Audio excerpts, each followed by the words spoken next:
What's up, nerds and virgins? Hello, ladies and gentlemen. Welcome back to the James Knows Nothing channel. Today we are sat down, a little bit more of a chilled vibe. Don't need to be stood up all the time. So we've got a little bit of a different video this week because instead of just having one video where I talk about a specific subject, I thought why not just talk about a few things, slap them all into one video, and give it a shit title like This Week Football. This week's football. This week's football. Welcome back to This Week's Football.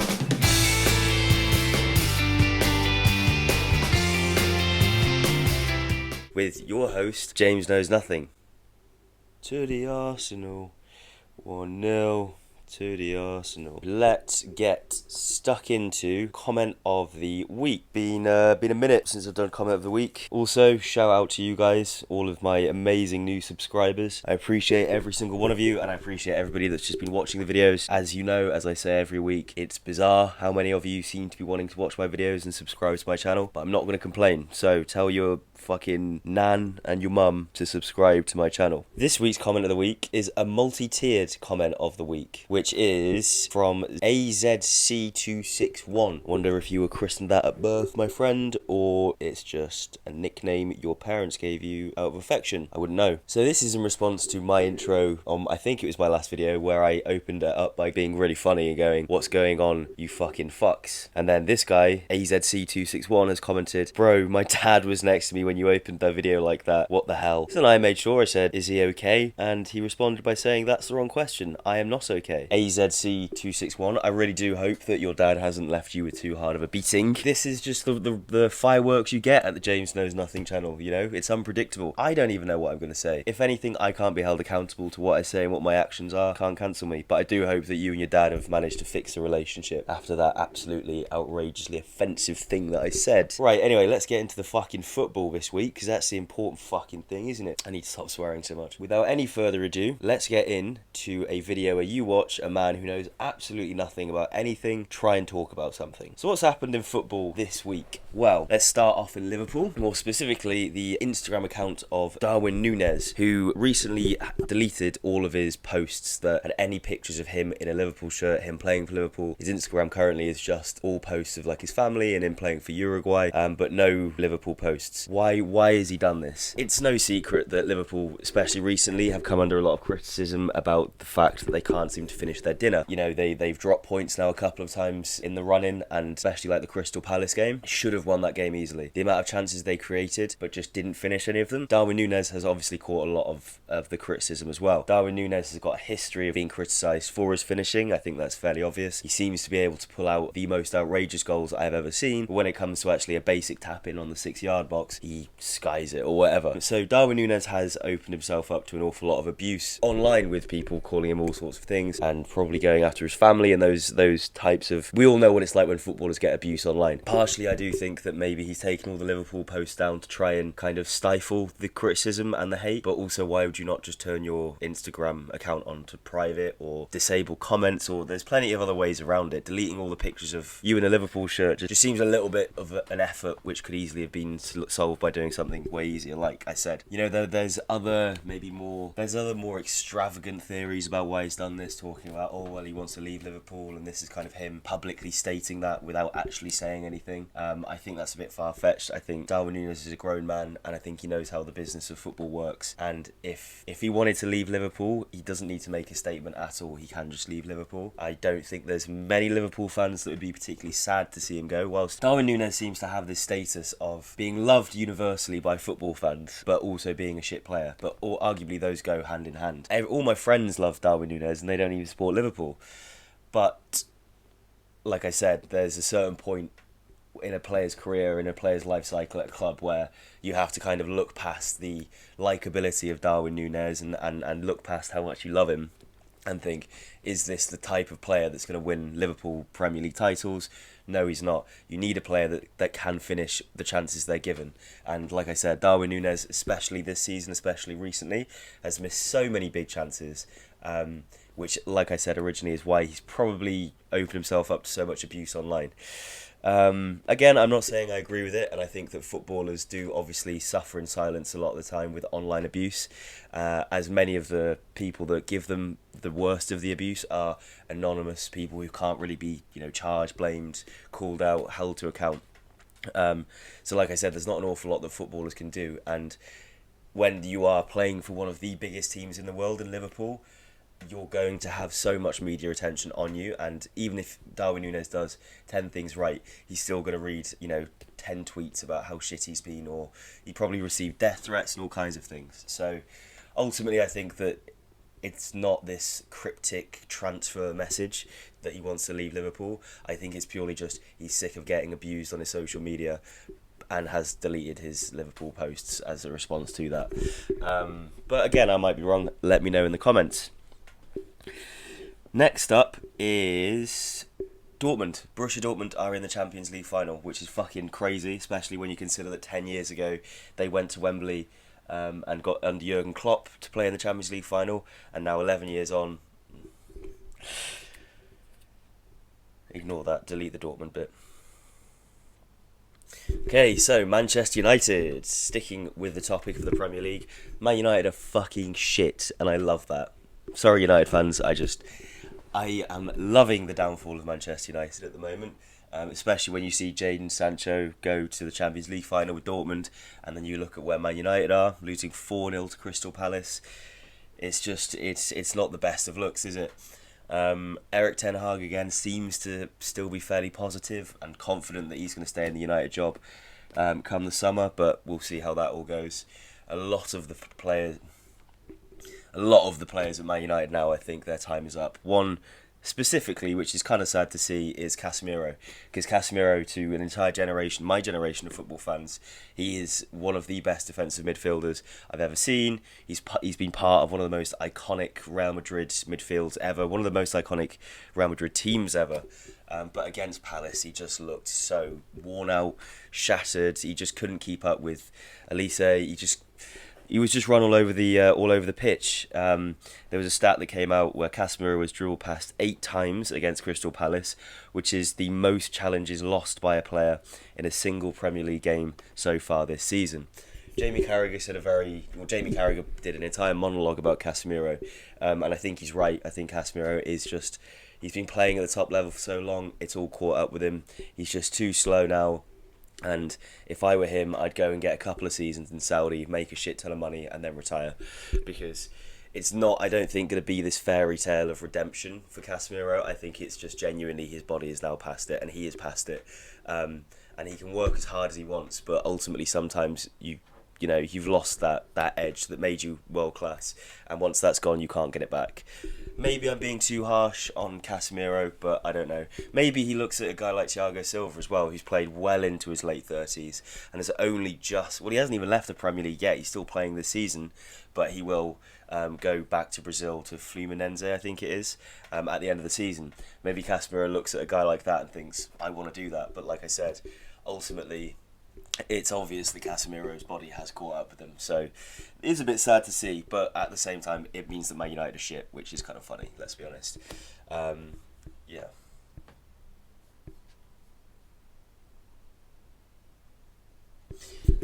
So last night was Bayern Munich versus Real Madrid, the second leg of the tie, and Real Madrid went through. Joselu scored a brace in injury time to send Real Madrid to the final in Wembley, where they will play Borussia Dortmund.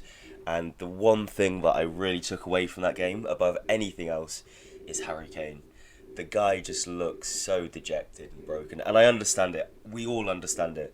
I don't think there's ever been a player now in football history that everyone has not wanted to win a trophy more, that we've all felt so sorry for.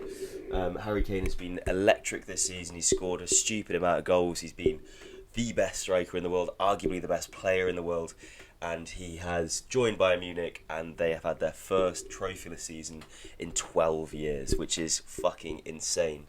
Again, the game could have really gone either way. Vinicius was having Kimmich on toast last night, but Real Madrid, they're just different in the Champions League, aren't they? They just find a way to get through, even against all the odds. How many times have we seen Real Madrid win a game 4-3, or snatch it in injury time, especially in recent years when you look at the likes of Karim Benzema. Rodrigo's done it a few times where they've just snatched that late winner. So they will be playing against Borussia Dortmund at Wembley Stadium, yeah. again, Bayern Munich, I don't think there's necessarily, like, going out against Real Madrid, there's no shame in it, and also they've lost the Bundesliga to a fantastic Bayer Leverkusen side who are still yet to be beaten in all competitions. So Harry Kane is literally, it's not even like he's played shit and Bayern have played shit. Bayern have played fairly well this season. It's just unfortunately Harry Kane has joined at a point where there has been a better team domestically, and then, you know, with the Champions League, anything can happen, and Madrid just have this knack of getting through and winning it. So it's a shame to see, but I'm sure that Harry Kane will eventually win a trophy, won't he? We'll all love to see it, but we'll have to wait and see. On the topic of Bayern Munich, nobody wants to manage them. So Thomas Tuchel has recently come out and said that it is very unlikely that he will be at Bayern Munich next season. Obviously, the decision was already seemed to be made that he would be moving on, but I think in light of what's happened recently with Julian Nagelsmann signing a contract extension with the German national team, which means he will be there till 2026. Ralf Rangnick as well, who was also linked to the job, has extended his stay with the Austrian national team. Xabi Alonso, Xabi Alonso obviously earlier this season confirmed that he'd be staying at Bayer Leverkusen. Unai Emery has signed an extension at Aston Villa. Zinedine Zidane has basically said, if I had to choose between Man United and Bayern Munich, it will be Man United that he goes to.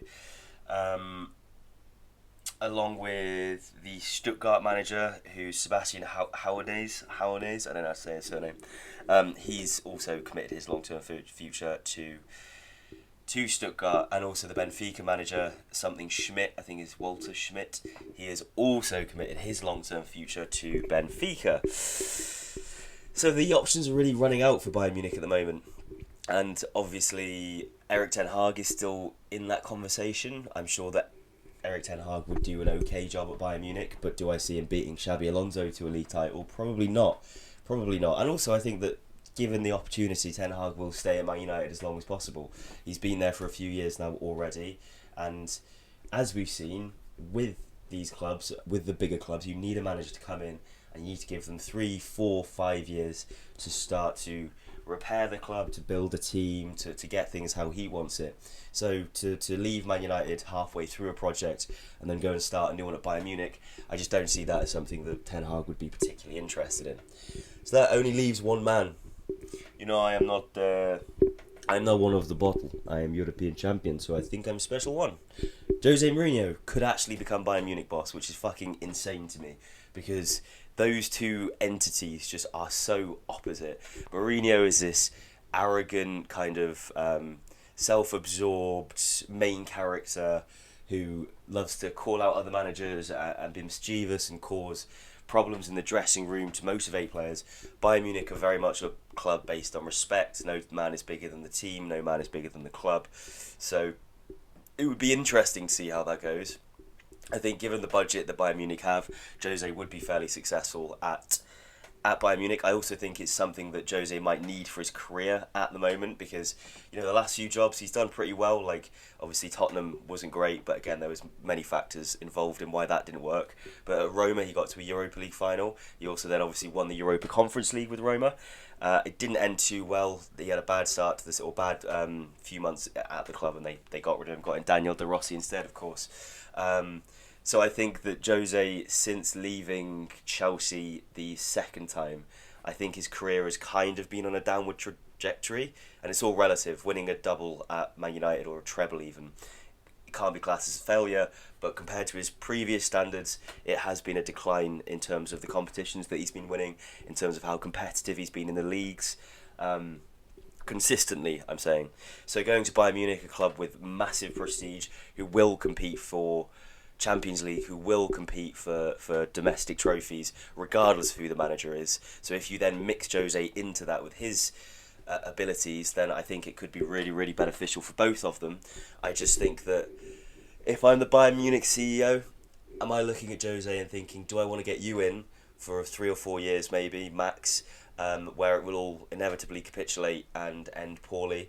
Or do I want to maybe spend a bit more time recruiting a younger manager and bring him in and give him the time to build a new team, a new club, and a new era at Bayern Munich, maybe? Because that's what you need against Xabi Alonso. Because Xabi Alonso could potentially be at Bayern Munich Bayer Leverkusen for 10, 15 years. He's so young. He's got loads of time. He's in no hurry to leave. So Bayern need to really consider that factor and think, well, maybe if Xabi Alonso is going to be at Bayern for a longer time than we thought, we need to get someone in who's going to be in at Bayern for the long haul and compete with this guy over 10 years, maybe not 10 years, 6, 7 years. So, yeah, that's the that's the top and tail of it, really. I think that Bayern Munich, it's just crazy standards, isn't it? You win 12 league titles, the expectation is that you win a league title every year. So not winning the league title, that's not just not meeting high expectations. That's a standard expectation for Bayern Munich now. So for any boss that doesn't win the Bundesliga, he's going to be seen as a failure, which is a lot of pressure if you think about it. So we'll see what happens with Bayern Munich. I'd love to see Jose there. Like I said, I'm not a Bayern Munich fan, so I'm not really that worried about the long-term sustainability of the appointment. But just, it would be Hollywood, wouldn't it? It would be Hollywood arrives to Munich in Jose there. Giving him a team as well that's competitive in Europe, it will bring back those battles with Ancelotti, bring those battles back with Guardiola. It could be really fun for football if Jose gets the Bayern job, but only time will tell. Another thing that I want to bring up that I saw this week, fucking Mr. Joey Barton, right? The Scouse idiot that we all fucking love to hate, right? Joey Barton has recently been doing a series of podcasts. He got a really famous. He went super viral for a comment he made saying that female footballers' FIFA cards should be relative to males. So it should be, if Messi is 90, then Leah Williamson should be 42 because his little son is better at football than Leah Williamson, according to Joey Barton. But I'm not talking about that. I'm talking about this argument he made that Lionel Messi, when being listed in the greatest players of all time, should have an asterisk next to his name because he was given growth hormones before he started his professional career, which allowed him to grow and prosper into a football player. What the fuck are you talking about? The hormones didn't do fuck all to Messi's footballing ability. It's not like he was injected with steroids and all of a sudden could dribble past the entire Granada team. Messi had a form of dwarfism, I think, I'm not entirely sure, was given growth hormones so he'd grow into a what we'd call a healthy human being, or a more common human being. I'm trying not to be offensive here. But that happens so much in sports. Half the Liverpool team are on asthma medication. Do you think they all have asthma? I think it's something like 2% of the population of the UK are meant to have asthma, and yet there's 15 Liverpool players that all have it. The sports are washed with drugs and steroids and all sorts of things. So to call out Lionel Messi for being given what I would say is fairly needed treatment, you know, Barcelona saw the quality in him and then gave him the hormones. It's not like they just injected him with these hormones and got an unfair advantage. Messi, if it wasn't Barcelona, it might have been another club. So I think that Joey Barton's just waffling there. So Joey, I know you're watching this. Please don't kill me, because I know that you are part of the mafia. But yeah, I don't agree, and I think it's a silly thing to say, really, isn't it? But he's just saying it for views, and I'm only talking about it for views. So the game's the game, really. So that is pretty much all I wanted to cover in football this week. I've got to come up with a better name for this. But if you want me to cover any topics in next week's episode, then just let me know and I will do my best to do that. Is there anything else I want to talk about that's happened in football?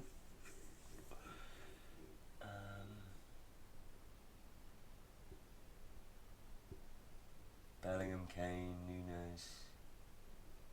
Let me just consult. What's the fucking word? Consult my notes.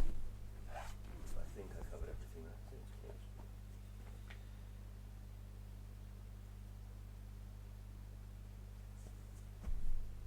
there. So yeah, guys, thank you very much for watching as always, and I will try my best to get you another video up in the future. Like I said, this is a new kind of format that I'm playing with. Again, it's not a fucking complicated one, is it? It's just a weekly show talking about football. I just thought it would be better to cover different things in a single video. It gives you guys a chance to hear my opinion or my thoughts on different topics in one video, instead of just speaking about one thing in a video, which can be a little bit restricting at times. So yeah, thank you very much for watching, and I will catch you. Thank you very much for watching, and I will catch you, sexy little beasts, in the next video. So, take care.